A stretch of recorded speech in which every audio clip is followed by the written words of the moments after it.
GST council की 47th meeting के बाद फूड ग्रेन से संबंधित जिस नोटिफिकेशन का इंतजार हम सभी को था, डिपार्टमेंट ने 13 जुलाई 2022 को वो नोटिफिकेशन इशू कर दिया है। लेकिन इस नोटिफिकेशन के आने से हमारा कंफ्यूजन कम नहीं हुआ है, बल्कि हमारा कंफ्यूजन और ज्यादा बढ़ गया है। देखिए, वैसे तो कई सारे नई कमोडिटीज को भी इस नोटिफिकेशन के द्वारा जीएसटी के दायरे में लाया गया है। जैसे हम लोग लस्सी की बात करें, जैसे हम लोग दही की बात करें, जैसे हम लोग बटर मिल्क के बारे में बात करें, तो उन्हें भी जीएसटी के दायरे में लाया गया है। लेकिन आज के इस वीडियो में हम लोग उस फूड ग्रेन के बारे में बात करेंगे जो अनब्रांडेड होने के कारण पुराने नोटिफिकेशन के हिसाब से एग्जम्प्ट की कैटेगरी में थी। मतलब हम लोग ब्रांडेड और अनब्रांडेड फूड ग्रेन्स के बारे में बात करने वाले हैं। इस नोटिफिकेशन को समझने से पहले हमें पुराने प्रोविजन पर भी नजर डालना चाहिए। 28 जून 2017 को सीबीआईसी ने एक नोटिफिकेशन इशू किया था। 28 जून 2017 यानी जब जीएसटी इंट्रोड्यूस हुआ था, उस टाइम पे एक नोटिफिकेशन इशू किया गया था। उसमें जो स्पेसिफाइड फूड ग्रेन्स नए वाले नोटिफिकेशन में और कई सारी कमोडिटीज को जीएसटी के दायरे से बाहर कर दिया गया था। स्पेसिफाइड फूड ग्रेन्स के बारे में बात करें तो इसके बारे में क्लियरली मेंशन था वहां पर कि यदि ये ब्रांडेड है तो टैक्सेबल होंगे, और यदि ये अनब्रांडेड है तो उस केस में इनको टैक्स के दायरे से बाहर कर दिया गया था। मतलब वहां पर दो कैटेगरी हुआ करती थी, ब्रांडेड और अनब्रांडेड, जिसके बेसिस पर जीएसटी की एप्लीकेबिलिटी डिसाइड की जाती थी। लेकिन ये नए नोटिफिकेशन के आने के बाद हमारे पास तीन कैटेगरी हो गई है।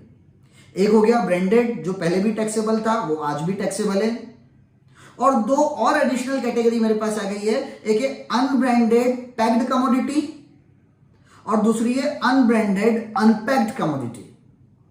अब हमारा कंफ्यूजन देखिए, ब्रांडेड को से रिलेटेड तो पहले भी कोई कंफ्यूजन नहीं था, अनब्रांडेड अनपैक्ड कमोडिटी से रिलेटेड भी कोई कंफ्यूजन नहीं है, इसके ऊपर कोई जीएसटी नहीं लगने वाला है। लेकिन हमारा कंफ्यूजन है अनब्रांडेड पैक्ड कमोडिटी को लेकर।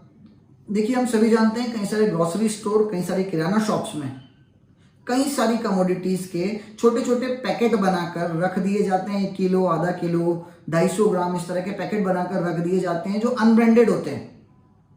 लेकिन अब क्वेश्चन अराइज होता है, क्या इस नोटिफिकेशन के आने के बाद वो अनब्रांडेड पैक्ड कमोडिटी जो है, या वो जो अनब्रांडेड पैकेज्ड कमोडिटी जो है, क्या वो भी जीएसटी के दायरे में आ जाएंगी?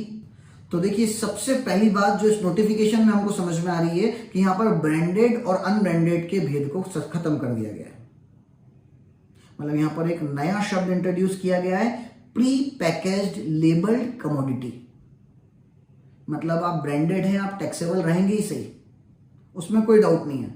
अनब्रांडेड है, अनब्रांडेड में भी यदि आप प्री पैकेज्ड लेबल्ड कमोडिटी की कैटेगरी में आते हैं तो उस केस में भी टैक्सेबिलिटी एप्लीकेबल हो जाएगी।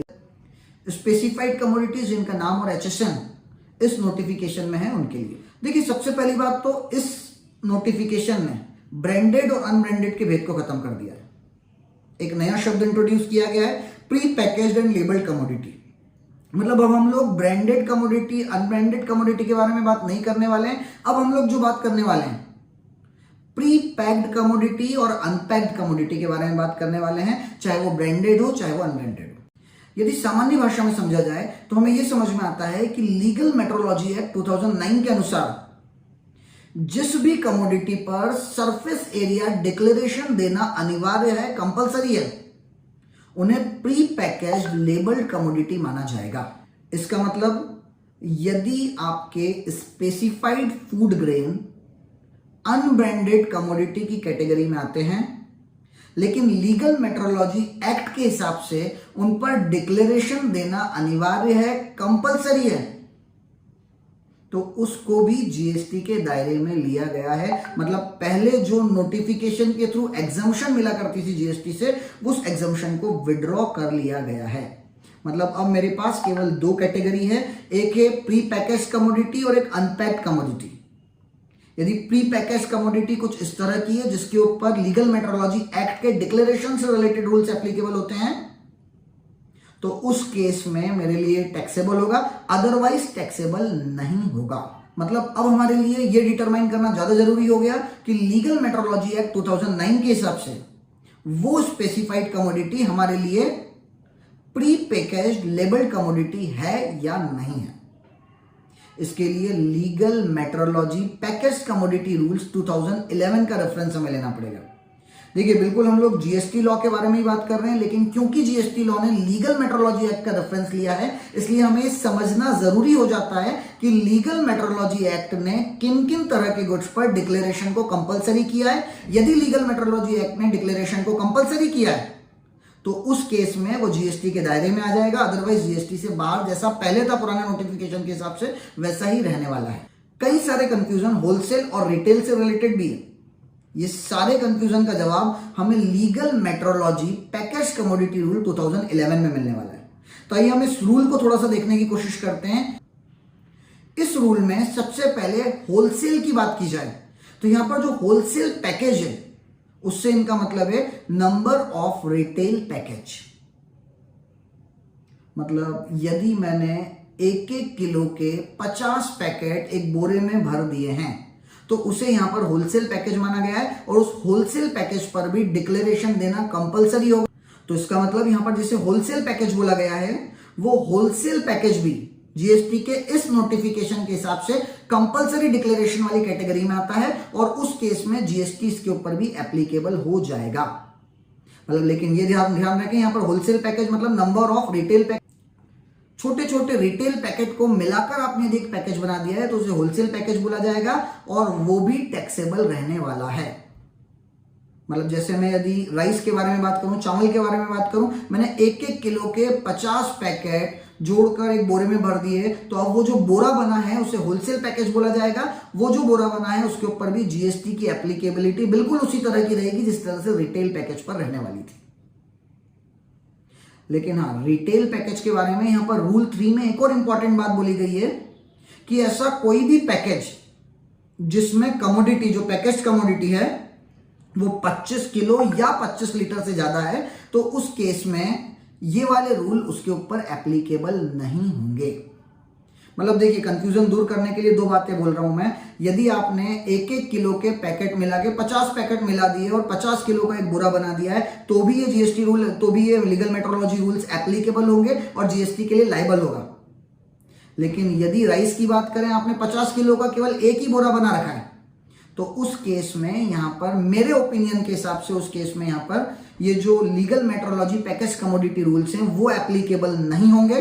और वो एप्लीकेबल नहीं होंगे तो वो जो हमारा नोटिफिकेशन आया है 13 जुलाई को, उसके हिसाब से इस कमोडिटी पे टैक्सेबिलिटी अराइज नहीं होना चाहिए। मतलब यदि यहां पर होलसेल और रिटेल के बारे में बात की जाए तो रिटेल के केस में यदि डिक्लेरेशन वाला क्लॉज एप्लीकेबल हो रहा है तो उस केस में ये नोटिफिकेशन प्रभावी हो जाएगा और वो सारे गुड जिसके ऊपर डिक्लेरेशन वाला क्लॉज एप्लीकेबल हो रहा है उन पर जीएसटी एप्लीकेबल हो जाएगा। लेकिन रिटेल में एक बात और बोल दी है कि ऐसा कोई भी पैकेट जो 25 किलो या 25 किलो से ज्यादा है वो रिटेल की कैटेगरी में नहीं आएगा। मतलब ये वाले रूल, ये जो लीगल मेट्रोलॉजी के जो पैकेज कमोडिटी रूल्स 2011 है ये एप्लीकेबल नहीं होंगे। और ये रूल एप्लीकेबल नहीं होंगे तो वो जो नोटिफिकेशन में पुरानी एग्जम्पशन चल रही थी वो एग्जम्पशन चलती रहेगी। दूसरी इंपॉर्टेंट बात, यदि होलसेल के बारे में बात की जाए तो यहां पर इस रूल में होलसेल पैकेज को जो डिफाइन किया गया है वो नंबर ऑफ रिटेल पैकेज के रूप में डिफाइन किया गया है। तो यदि आप छोटे छोटे कई सारे रिटेल पैकेज को एक साथ जोड़ के एक बोरे में भर देते हैं और उसका एक होलसेल पैकेज बना लेते हैं तो वो होलसेल पैकेज आपके बोलने के लिए जरूर होगा, लेकिन उसके बावजूद भी यहां पर जीएसटी एप्लीकेबल हो जाएगा।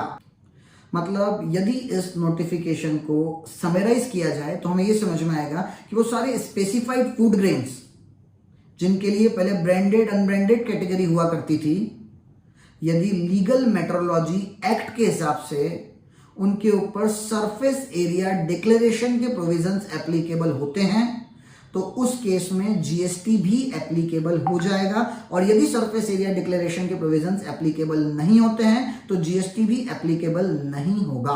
मतलब वो जो पुराना नोटिफिकेशन था 28 जून 2017 का, उसका बेनिफिट मिलता रहेगा। देखिए, वैसे तो मुझे लगता है कि इस नोटिफिकेशन से रिलेटेड कई सारे क्लैरिफिकेशन अभी इशू होना बाकी है, लेकिन फिर भी यदि आपके कुछ डाउट्स हैं तो आप मुझसे कमेंट बॉक्स में पूछ सकते हैं। इसी तरह के फाइनेंस वीडियोस के लिए हमारे चैनल को लाइक और सब्सक्राइब करना ना भूलें। Thank you very much.